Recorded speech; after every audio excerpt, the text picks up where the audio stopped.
هو ايه الفرق ما بين الهير ماسك وحمام الكريم؟ طب وبالنسبه للبلسم ايه وضعه من الاعراب؟ طب ايه يتحط على فروه الراس وايه يتحط على اطراف الشعر؟ طب يا ترى الليف-ان كونديشنر دي حاجه بتتساب على الشعر ولا المفروض ان هي تتغسل؟ تعالوا النهارده هرد على كل الاسئله دي واحده واحده. يلا بينا. هلو كوكيز. اول سؤال ده من اكتر الاسئله اللي دايما بتسالوها لنا لما بنقول لكم على مجموعه الشعر بتاعه ريتاليا وبنقول لكم انه في شامبو وفي هير ماسك. فدايما السؤال بيبقى هو ايه الفرق ما بين الهير ماسك وما بين حمام الكريم؟ طب هو ايه الفرق ما بين الهير ماسك وما بين البلسم؟ فتعالوا بقى اقول لكم كل حاجه. الهير ماسك او حمام الكريم او الديب كونديشنر كل ده مسمى لحاجه واحده بس. الهير ماسك هو حمام الكريم. طب ايه الفرق ما بين الهير ماسك وما بين البلسم او الكونديشنر العادي؟ اول حاجه ان الكونديشنر بيكون قوامه خفيف وبيتحط على اطراف الشعر عشان يعادل ويرطب اطراف الشعر من النشفان اللي حصل نتيجه استخدام الشامبو على فروه الراس. اما بالنسبه للهير ماسك فطبعا بيكون قوامه اتقل من قوام الكونديشنر عشان يقدر يرطب الشعر بشكل اقوى واعمق ويقدر يغلف الشعرايه بطبقه كده تسيبه دايما سموث متغذي ومحمي من العوامل الخارجيه. طب ليه بنستخدم الهير ماسك او حمام الكريم ومش بنستخدم بس الكونديشنر؟ لان الكونديشنر او البلسم مش بيكون دايما كافي لانواع كتير من الشعر، بالذات لو كان الشعر ده من الشعور الجافه فدايما بيختاروا ان هم يستخدموا الهير ماسك او حمام الكريم لانه بيرطب ترطيب اعمق، لانه بيكون فيه انواع اكتر من الزبدات والزيوت والحاجات اللي بترطب الشعر وبتحفظ الترطيب فيه اكتر من الكونديشنر. وطبعا واحد من اقوى الهير ماسكس اللي ممكن تجربيها في حياتك ريتاليا هير ريبيرنج ماسك، وزي ما انتم شايفين كده ان اسمه ريبيرنج او ماسك اصلاح الشعر. وليه بيتقال عليه ماسك؟ لانه بيتحط على الشعر لمده معينه وبعد كده الشعر خلاص بيكون استفاد منه وبيتغسل.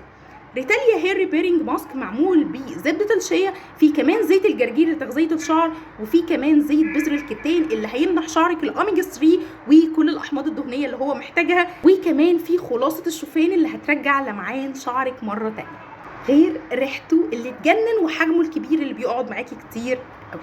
وطبعا زي ما احنا عارفين الهير ماسكس ما بتتحطش على فروه الراس خالص، من بعد حوالي 2 سم من فروه الراس وتبتدي تحطيهم على كل اطراف الشعر، لكن مش بنحطهم على فروه الراس، وده لانهم بيكونوا فيهم زي ما قلت لكم زبدات وشموع وكمان زيوت تقيله، فما نقدرش نحطه على فروه الشعر بعد الشامبو. وتاني سؤال بقى دايما بيتسال، هو الليف-ان كونديشنر ده ايه؟ حاجه زي البلسم يعني ولا ايه؟ بتتساب على الشعر ولا برضو بتتشطف؟ تعالوا اقول لكم. الليف-ان كونديشنر ده عباره عن كريم بقوام البلسم، قوامه خفيف، بيتحط على الشعر بعد الشاور، ومن اسمه كده هو ليف ان يعني بيتساب على الشعر ومش بيتشطف. طبعا برضو الليف-ان ما بنحطوش على فروه الراس. اهم حاجه نختار ليف-ان كونديشنر يكون قوامه حلو مش بيوقع الشعر، كمان مليان مواد طبيعيه وحاجات تغذي الشعر وتديله لمعان، وما يكونش فيه اي كيميكالز مؤذيه تاذي شعرنا زي ريتاليا ليف-ان كونديشنر، لانه واحد من احلى الليف-ان كونديشنرز اللي ممكن تتخيليها، لانه معمول بزيت اللوز الحلو اللي بيرطب الشعر وبيديله لمعان حلو قوي، كمان اللانولين وكمان البانثينول او فيتامين بي 5، وريحته بقى خطيره. وبكده نبقى عرفنا اجابات كل الاسئله اللي دايما بنسالها، وفاضل اخر حاجه بس ان احنا ما بنستخدمش حاجه على فروه الراس غير بس الشامبو بتاعنا، ومش بنحط حاجه تانية على فروه الراس بعدين.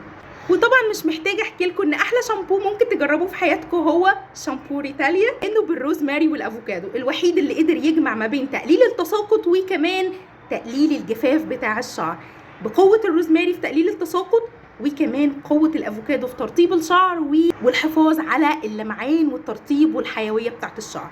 كمان حجمه كبير، ريحته خطيره، غير ان هو فيه زيت الخروع اللي بيحافظ على البي اتش بتاعه الفروه ويخليها فروه صحيه سليمه. كمان فيه زيت الزيتون المليان بالاحماض الدهنيه المفيده. فمش عايزه اقول لكم بقى شامبو ريتاليا ده خطير، حجمه كبير جدا، حجمه 300 مللي وريحته تجنن. وبس كده، قولوا لي لو في اي اسئله تانية عايزين تعرفوها. باي باي.